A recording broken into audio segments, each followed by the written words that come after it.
మన పిల్లల్లో జలుబు ఉంటుంది అనుకోండి, ఏ జలుబు అయినా మ్యాక్సిమం పీరియడ్ 4 to 5 days అండి. సోమవారం మొదలైతే శుక్రవారానికల్లా తగ్గిపోవాలి.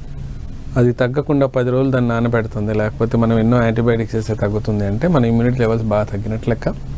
రెండోది ఏంటంటే జలుబు క్రానిక్గా వస్తుందంటే మీరు ఎలర్జీ టువర్డ్స్ ఎలర్జెన్స్ అని అర్థం. అంటే ఏదో ఒక వాళ్ళకి పడట్లేదు, లేక వాళ్ళకి ఏదో ఇబ్బంది అవుతుందని అర్థం. మూడోది ఏంటంటే ఒక జలుబు అనేది కంటిన్యూస్ 3 weeks 4 weeks ఉన్నాయి అంటే మాత్రం ఇది ఎక్కడో మనకు తేడా కొడుతుందని అర్థం. ఏ జలుబు అయినా సరే అంత ఉండకూడదు.